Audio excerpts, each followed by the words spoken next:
Hello, everybody. My name is Dawn Capes. I'm the coordinator of appraisal systems, and I will be reviewing the 2019-2020 appraisal system information. So first, the outcomes for this time we have together is I'm going to review the pre-Hurricane Michael appraisal system processes and procedures, which we will be reverting to, and update you on a few modifications to the appraisal system manual. As always, I'd like to remind everybody that evaluations are required by law as well as state board rule. There are three portions to your evaluation: the deliberate practice, the instructional practice, and student performance. The deliberate practice is 34% of your evaluation. And what is it? Well, just like it sounds, the deliberate practice, or DP, is practice that is purposeful and systematic, and it has the goal of working together to improve practice. In our case, in short, it means that PLCs work together to improve our leadership or instructional practice. Now, PLCs do collaborate together, and as you can see, it's basically action research. We set goals based on data that we want to use to improve our performance and the student performance that we're tasked with. Collaborate together on how can we improve this. Many hands make light work. We want to apply what we've talked about, what we think is going to work for students, and then we want to monitor and reflect upon, did it have the effect that we wanted it to? Now, as we did in the pre-storm, everyone will complete a new deliberate practice. So administrators, me, all categories of instructional staff, everybody does a deliberate practice, and it's 34% of your evaluation. All of the information is spelled out in these processes and guidelines, which either you were given a copy of or it is available on the intranet, and it takes you step by step what to consider and what to do. These are the steps, but as we went over just a moment ago, this is action research, where we identify an area we want to work on, we create action steps, we engage in the work, we complete reflections, and our administrator rates it. I mean, this is the deliberate practice in a nutshell, but it is explained in the processes and guidelines. So here are some due dates that you need to know. Just notice that we've got some time before the DP is due. You've probably already started working in your PLC, so really step one's already done for you. But as you get closer to this due date, you can certainly submit it before then, but the first one is due September 27th. That's when your DP is submitted, and all information is completed in AIMS in the deliberate practice section. The instructional practice, which is 33% of your evaluation, is based on the Charlotte Danielson framework for teaching, and I have given you a placemat to give you a snapshot of it, just to kind of jog our memories. There are 4 domains, and we are rated on 11 components. Now, those domains are planning and preparation, classroom environment, instruction, and professional responsibilities. And an administrator gathers evidence based on observations as well as other regularly submitted items. Now, category 1-2 teachers, as always, we have a formative and a summative evaluation. There are 2 for you, and it includes the pre and post observation and the observation, as well as other regularly submitted evidence. Category 3-4 teachers, if you do not get or are extended the alt eval, then your summative evaluation includes the pre-observation, observation, and post-observation, and the regularly submitted evidence. If you do accept the alternate evaluation, then you have 2 walkthroughs as well as that regularly submitted evidence. Now, remember, to qualify for the alt eval, you have to be a category 3-4 teacher and be rated effective or highly effective in the prior year evaluation. And in this case, we're talking about 2018-19, which is not completed yet. Okay, more about that later. And remember, the last step of the alt evals, if your principal decides to extend it. Sometimes there are extending situations that we don't know, that the principal makes the final decision.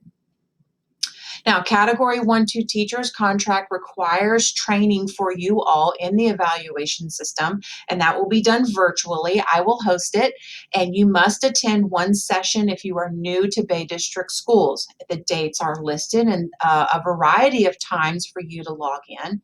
You may consider attending if last year was your first year or you've totally forgotten what the evaluation system is even comprised of. You are more than welcome to join, but new to Bay District schools people are required to attend, and login information will be sent at a later time. So instructional practice due date, you need to know first thing, self-assessments are due August 12th through the 26th. That's sometime in there. Everybody needs to log in and complete their self-assessment. This is a great opportunity to review the rubric that is used to rate the instructional or leadership practice, to kind of jog the old memory on what exactly we're being evaluated on. Another big one to know is September 20th, which is your student performance objective, category 1-2s.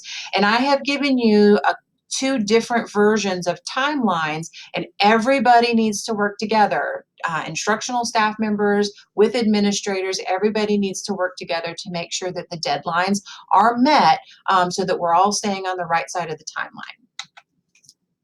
Now, the student performance is 33% of the evaluation, and it is comprised of the most recent 3 years worth of data.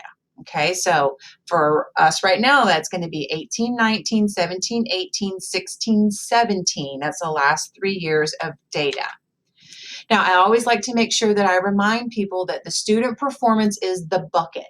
Everybody likes to say, well, do I have a VAM? Well, not everybody has a VAM. Student performance is the bucket, and there's lots of little drops that go into the bucket. There's MAP, there's AP, IB, A's, CTE, EOCs, all different kinds of things can go into the bucket. VAM is just one type of thing that can go into the bucket, but not everybody has all the drops. Okay, so not everybody has all the student performance that's listed on the screen. So VAM is one kind of student performance. Now, the oversight committee at the end of last year met and said that after all the 18-19 results in, we're going to look at every single one of these buckets, and we're going to just see, do we need to make any adjustments for the storm? So we're going to try our best to make sure that the 18-19 student performance results matches or mirrors, or at least comes close to the 17-18. We don't know how the storm is going to affect our results, so we're going to try to be as fair as possible to the teachers as we possibly can. Now, K2 teachers, in the 18-19 school year, which you haven't got their result yet, we're going to use the rubric listed on the screen. In 1920, we're going to be going to the rubric we talked about a couple years ago, which for a lot of reasons we didn't implement it, but we will be implementing it in 1920. And again, pass the exam means the percent of students that exceeded their projected RIT in ELA and math. So third grade, we are eliminating the MAP to FSA third grade growth measurement. You will be coming on board with the K2 people for the MAP, ELA, and math measurement, and we will be measuring the percent of students who meet or exceed the projected RIT. So now instead of it being K2 in third grade, it's going to be K3 altogether, measuring the percent of students who met or exceeded their projected RIT. AP teachers, we're going to be changing what passing means for the AP rubric. Previously, a student needed a score of 3 or better on the AP test to be included as a pass. Because College Board considers a 2 to be college ready, then the rubric will be adjusted so that a 2 and above is now considered to be passing. There are a couple of 4 additions and deletions, which you can see here on the screen. The one I want to pay attention to the most is this one. In the event the teacher is absent on the day of his/her scheduled observation, the administrator has the right to complete the observation on the day the teacher returns. This should be used in the instance there is a pattern of absenteeism preventing the completion of the observation. 2018-19 evaluations is tentative for release in mid-September. So please pay attention to your emails from me at that time. It's imperative that you follow the directions there. All the information is available on the intranet. My name is Dawn Capes. I'm out of time. Have a great school year.